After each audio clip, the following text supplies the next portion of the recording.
এই দেখুন ফলটা এইভাবে ধরলে এক কালার আর উল্টে ধরলে আরেক কালার। শান্ত নিরিবিলি পরিবেশে ঘুরে দেখার একটি আদর্শ জায়গা হলো এটি।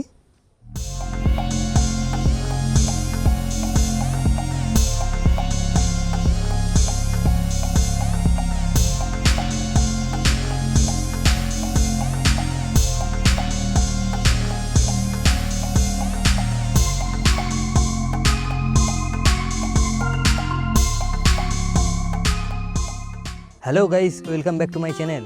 চলে এসেছি আরও একটি নতুন ভিডিও নিয়ে। আজকে চলে এসেছি পূর্ব মেদিনীপুর জেলার সদর শহর তমলুকের মাত্র 3 কিলোমিটার দূরে অবস্থিত শ্রীধাম গুরুকুঞ্জ আশ্রমে।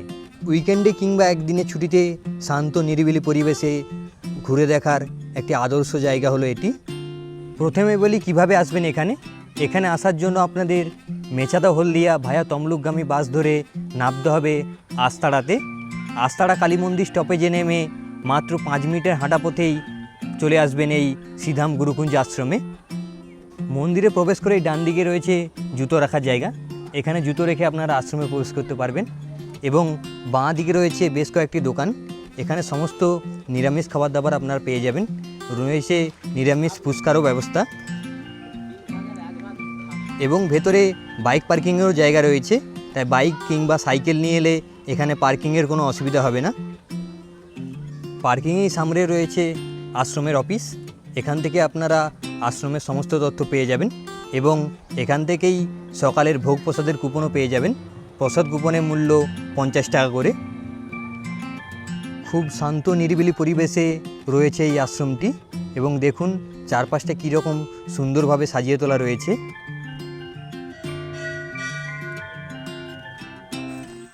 মন্দিরের ভেতরে ভক্তদের প্রার্থনার জন্য রয়েছে একটি বিশাল কক্ষ।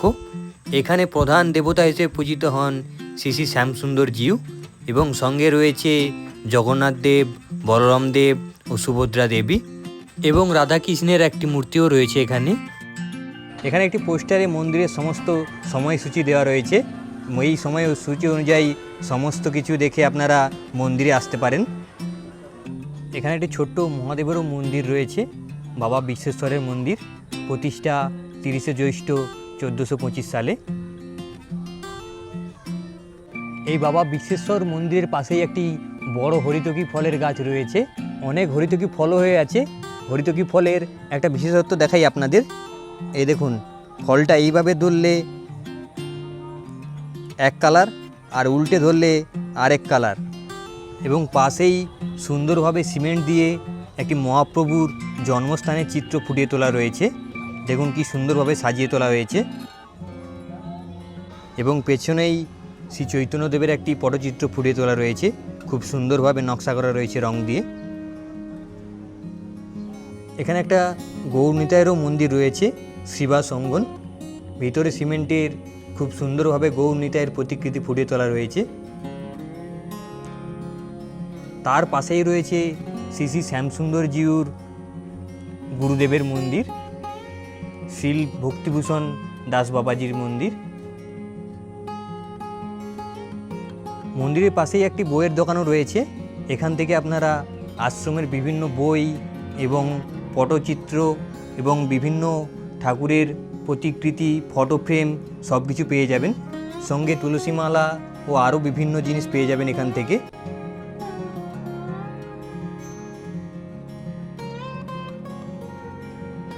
এবং তার পাশেই রয়েছে একটি ড্রেসের দোকান।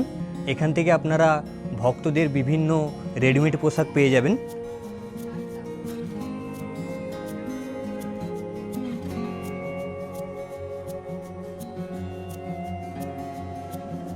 মন্দিরের বাঁ পাশে এরকম একটি বিশাল হল রয়েছে এবং নিচে দেখুন এই রং দিয়ে মার্কিং করা রয়েছে। এখানে বসেই সকালে ভোগ প্রসাদ গ্রহণ করা হয় এবং প্রতি একাদশীর দিন সকাল ও সন্ধেবেলায় বিনামূল্যে ভোগ প্রদান করা হয়। এবং এই হলের আরেক দিকে এরকম সিমেন্ট দিয়ে স্টেজ করা রয়েছে। এখান থেকেই কীর্তন গান পরিবেশন করা হয়। মন্দিরের পাশেই ভক্তদের থাকার জন্য ব্যবস্থাও রয়েছে। এখানে আপনারা 500 টাকার বিনিময়ে এক রাত্রি থাকতে পারবেন এবং একটি রুমে 4 জন পর্যন্ত থাকতে পারবেন। এবং তার পাশেই রয়েছে ভোগশাল। দেখুন কত বড় কড়াই করে ভোগ রান্না হয়।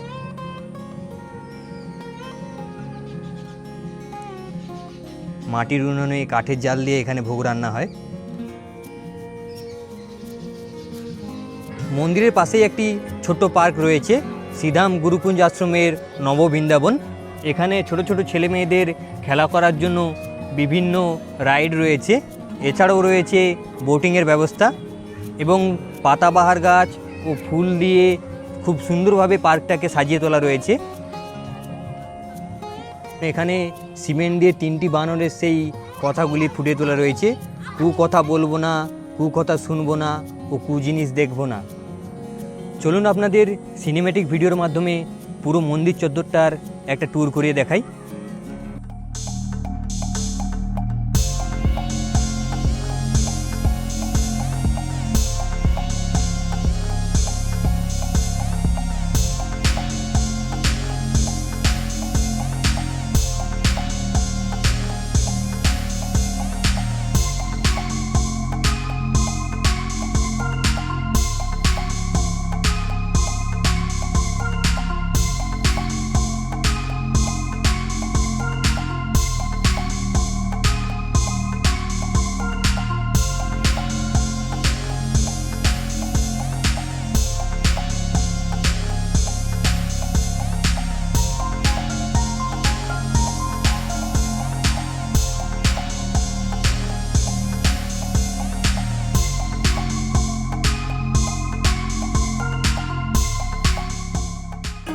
তো বন্ধুরা, ভিডিওটি কেমন লাগলো?